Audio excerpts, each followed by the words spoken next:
ang I na pod is mahimong 4. 4 in range, which is 5 ang range nato, then i-print na pod ni siya. So 4 plus 1 is equal to 5.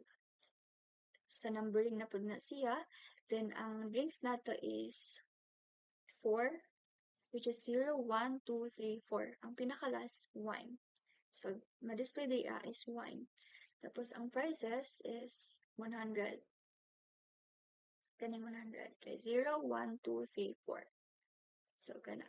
So, na-cover up naman siya, na nahurot na tanan diri na list.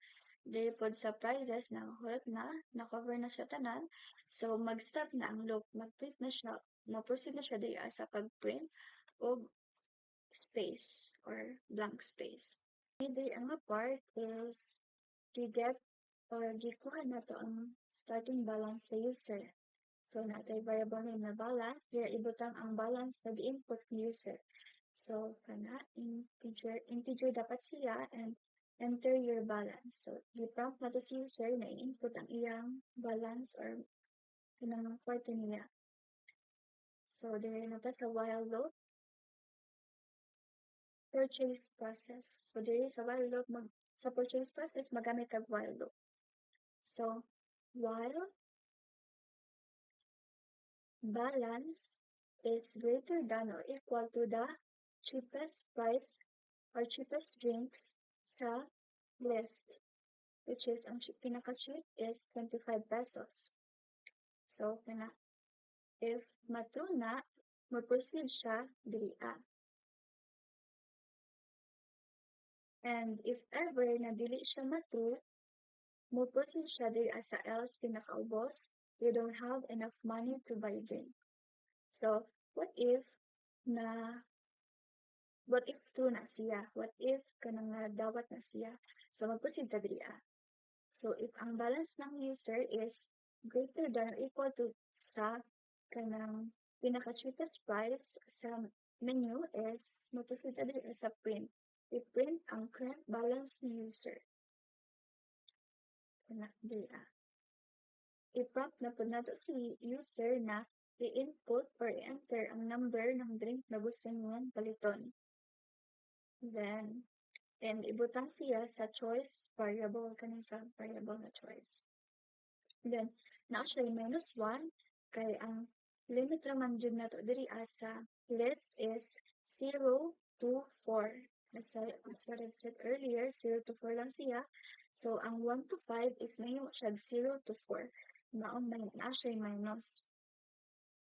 Then, after that, i-evaluate na po nato siya using if else, which is if 0 is less than or equal to sa choice ng user. And ang choice ni user is less than daw ba sa length ng drinks.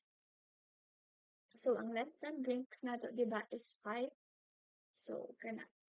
So, if na pa siya, na true siya, mag-proceed ta, diri. And if ever, na dili siya true, mo proceed siya diri. Dili na niya basahon ni kani. Kaya mo diretso siya diri sa isa ka else. Invalid choice. If ever na nasobra or kanabitang wala sa pagpilian ang i-input ni user, invalid choice na siya diretso. So, if ever na kanang true siya, dili na po siya padung.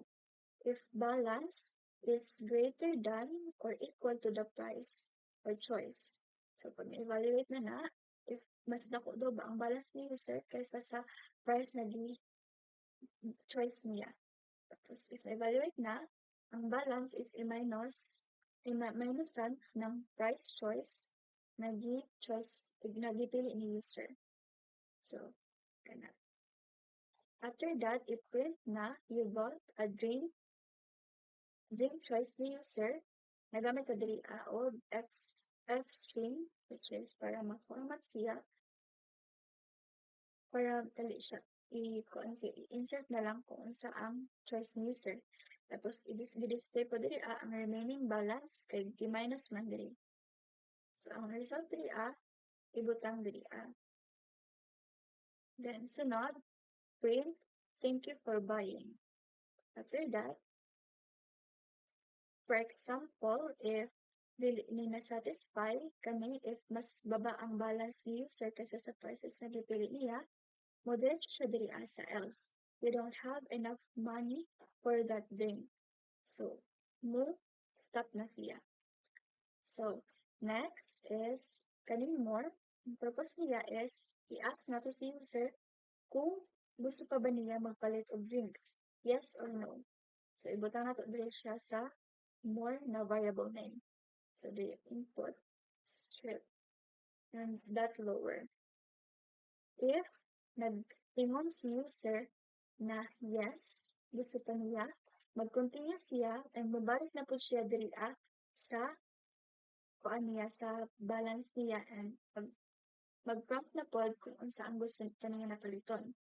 Then, proceed siya sa thank you for buying. So, I hope na nainasagdan sa ako di-discuss karon. And if ever na may question, comment down below.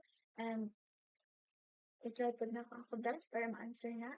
So, siguro dili na tataman. And thank you for watching, guys. Bye!